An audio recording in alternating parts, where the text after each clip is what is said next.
If I can give you a nugget of wisdom this morning that maybe you take this one thing away from this message, it's this. Notice that to consider, you have to stop and think. And one of the great difficulties that we find in life when life happens in an unexpected way, and I'm surrounded by trials that I didn't invite, is that I often react before I think. There's a condition that is known to man. It is known as the decapitated fowl syndrome. When life happens, we tend to respond like a chicken with its head cut off.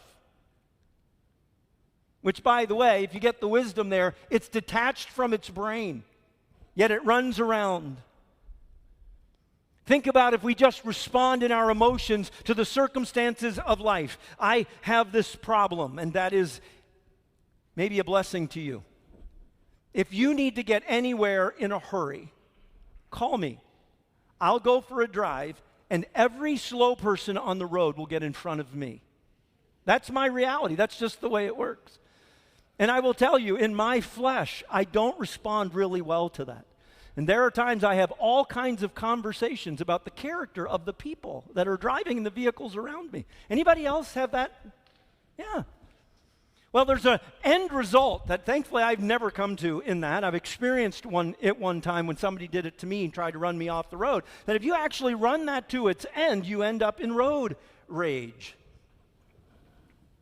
And that's actually what it looks like to respond to life without thinking. And so I want to encourage you that if you are aware this morning that you are dealing with circumstances in life that are surrounding you and maybe are suffocating, stop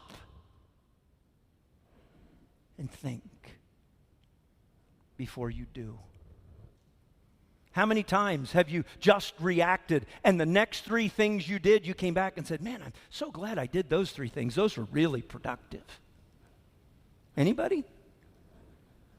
No. Consider, count, stop. Then he adds this, knowing, having a correct understanding. You see, on the whole, we are consumers and we have a consumeristic mindset. And as such, we tend to have in our very fabric, our fallen DNA, an entitlement mindset. I am entitled to be loved. I am entitled to be respected. I am entitled to be thought of. I'm entitled to insurance. I'm entitled to whatever, but we tend to approach life with an entitlement mindset. Thus, when life happens and things don't go the way I wanted or the way I planned, then I look at that and say, that's just not right. Or maybe even in our anger, we'll say, God, where were you? And without thinking about it, we're already in the process of deconstructing our own faith.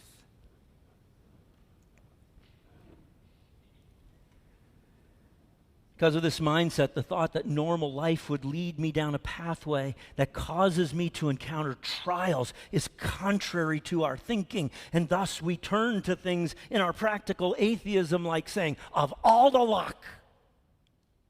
And we talk about chance and fate, but you see, friends, the more we take real life and we assign it to those things, we actually detach it from God. And we've already started the journey to a different altar than the one God intends for us to run to.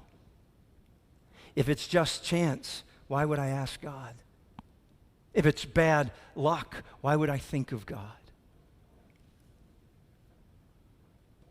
You see, so often we fail to see the value in any kind of difficulty, so we pursue the pathway to success by following the path of least resistance. That's hard. It must not be the will of God.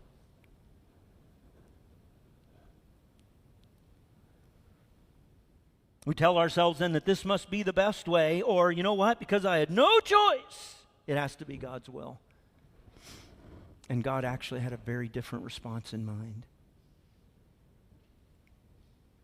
James says, consider it all joy when you find yourself in the everyday path of life surrounded by multifaceted trials. What?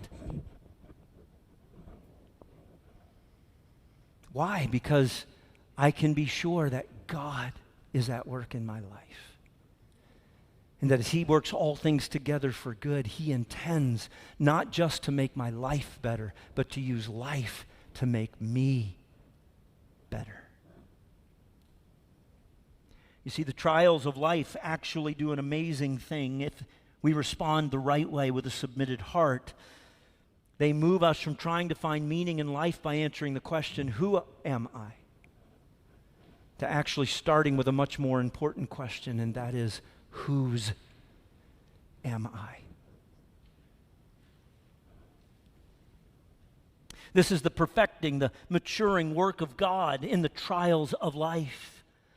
Allow patience, steadfastness, perseverance to have her perfecting work so that in the end you are matured and complete and content. That's what God's after. You see, perseverance here is the continuation of belief through the difficulties of life. That may be providentially directed circumstantial trials or personally directed spiritual temptations that when responded to with God, they produce maturity. It's not merely continuing belief, it's continuing belief that is displayed, because all belief leads to behavior. Bad belief leads to bad behavior. Good belief, good behavior. And living always comes then from loving. Selfish living comes from love of self. Covetous living comes from love of stuff. Godly living comes from love of God. And hypocritical living comes from hypocritical love. So knowing whose you are is essential. Trials don't merely try our behavior. They try our hearts. They test our motives. They actually test our love.